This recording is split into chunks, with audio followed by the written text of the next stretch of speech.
Namaste. You are listening to the decisive episode of Manav Parichay. In the previous episode, wisdom and love triumphed, and Nasir and Saba performed a court marriage, setting aside society and fundamentalism.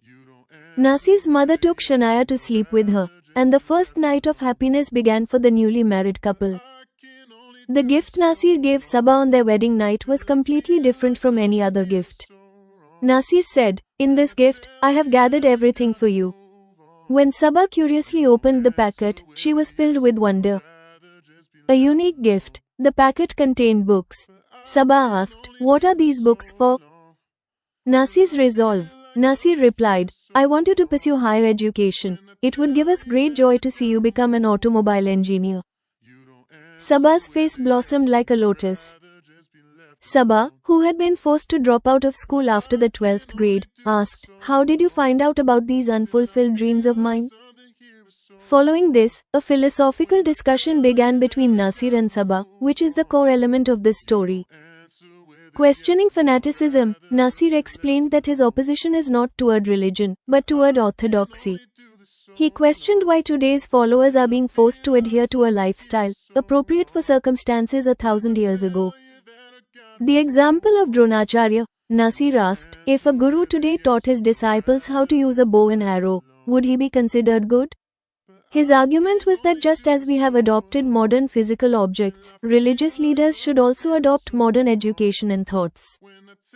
Women empowerment. Nasir's conclusion was that muftis and mullahs provide a system to keep women suppressed in our community, and that is why he did not bow before them.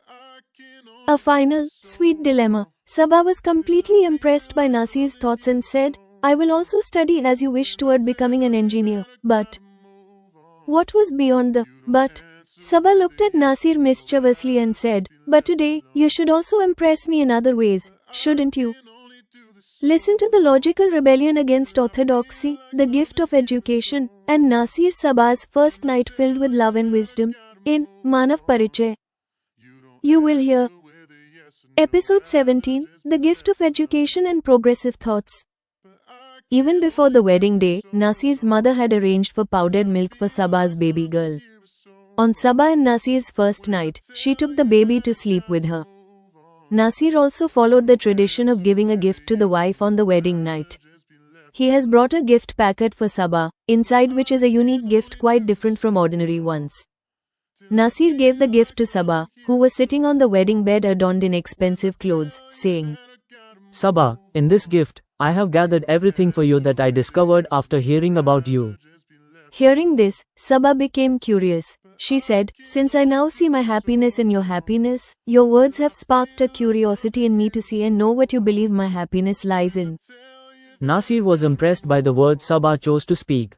Laughing with joy, he said, "Saba, this is neither your first marriage nor mine.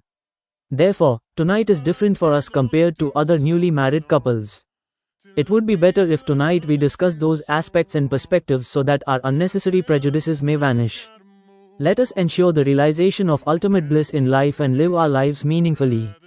Saba understood some of Nasir's words and missed some. Then, smiling with impatience, she began to open the gift. Upon opening the gift, Saba looked at it with wonder. Nasir too looked at Saba with love. In amazement, Saba asked, "My dear, what are these books for?"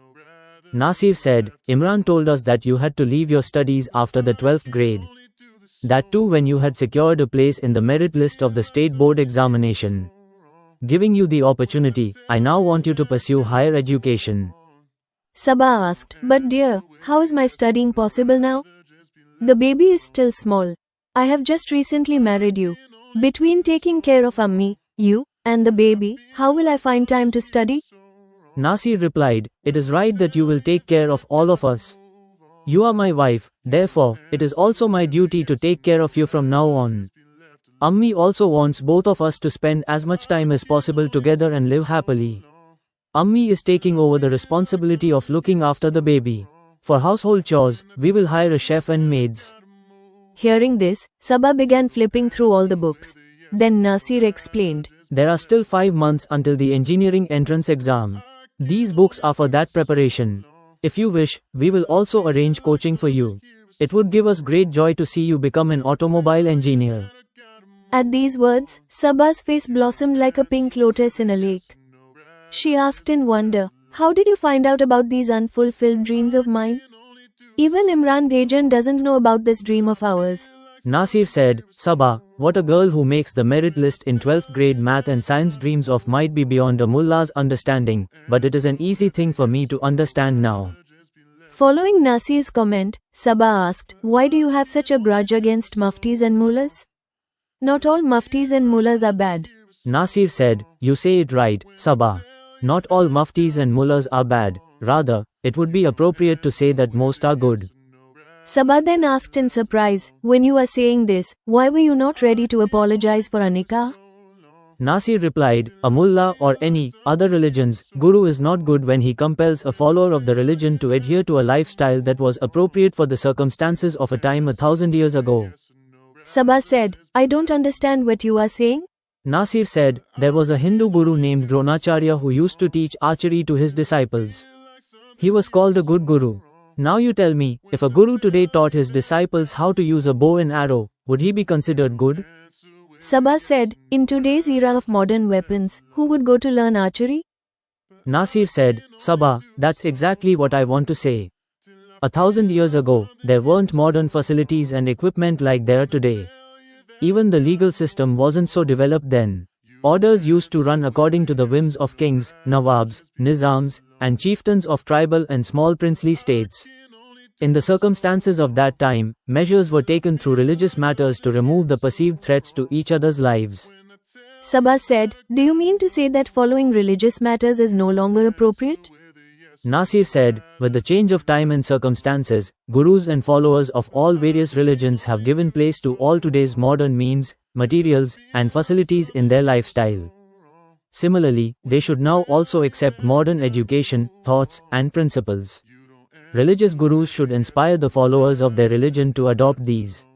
When these gurus of our community start doing this, they will all become good." Saba asked, "Meaning, according to you, religious gurus can be good only if they don't talk about religion. In such a case, how will they remain religious gurus, mufti, imam, or mullah, if they don't teach religious education?" Nasir said, "In this creation, no religion is just 500, 1,000, or 2,000 years old. Every religion is as ancient as creation itself. The holy books of most religions are certainly 500, 1,000, or 2,000 years old. All these books were written by religious gurus and followers while interpreting religion according to the time and environment then. Over time, we have changed the use of many physical objects of that time and adopted today's convenient and luxury items. Similarly, new ideas and perspectives should be adopted in our religion and community. My argument is only this. Moreover, my opposition to mullahs and muftis is also on this very point." Saba said, "My dear, your words impressed me both when fixing the court marriage and today. I will also study as you wish toward becoming an engineer, but..." Having said this, thinking in a dilemma whether to continue or not, Saba fell silent. Then Nasir asked, "What is beyond this, but?" Saba replied mischievously, "But today, you should also impress me in other ways, shouldn't you?" From what Saba said, Nasir began to wonder if Saba was having some doubt. Then Nasir thought that yes, this is also an essential part of the foundation of their happy marriage. Feeling this, Nasir gathered Saba into his embrace. Then he devoted himself to loving Saba in such a way that she would have no doubt regarding his virility. Now listen to the review, critique, and guidance written by Gemini on this episode of Manav Parichay. Subtitle: The Gift of Education and Intellectual Partnership. This episode marks the beginning of Nasir and Saba's married life, which further strengthens the progressive outlook of the story. By making the wedding night a foundation for ideological and spiritual partnership rather than just physical union, Nasir lays the groundwork for a modern marriage within an orthodox framework. 1. Education as a gift, honoring dreams. Non-traditional gift. Nasir's gifting of engineering entrance exam books is a revolutionary step. It is a practical application of his philosophy of seeing Saba not just as a wife, but as an individual and an intellectual partner. Saba's reaction, Saba's surprise and joy, the face, blossoming like a pink lotus, proves that this gift is much more valuable than any physical object. It is her self-respect and hope for the future. System of support. Entrusting the baby's responsibility to Ammi and arranging servants for household chores is proof of Nasir being a true companion who gives top priority to his wife's career. 2. Nasir's conflict between religion and time. Explanation on apology. Nasir clarified that his opposition is toward those religious leaders who impose a 1,000-year-old lifestyle on today's followers. Dronacharya's argument. The example of the archery guru Dronacharya makes Nasir's argument effective, that just as bows and arrows are useless in today's time, certain religious interpretations of ancient times are inconsistent with today's developed social system. Call for progressive religion. Nasir concludes that religious gurus should adopt modern education, thoughts, and principles, just as followers have adopted modern physical objects, cars, electricity, computers. This is a call to make religion contemporary. 3. Emotional and physical affirmation. Priority of intellectual connection. Nasir made the wedding night a time for exchange of ideas, strengthening the foundation of their relationship. Saba's mischief and completeness. Saba's mischievous question at the end, "But today, you should also impress me in other ways, shouldn't you?" reflects the expected need of a healthy married life. Nasir's virility and resolution of doubt. Nasir's immediate attention to this and immersion in deep love ensures that Saba has no doubt regarding his virility, and any doubt that might have previously arisen in Saba's mind. This is a confirmation that their relationship is physically complete along with being intellectual and emotional.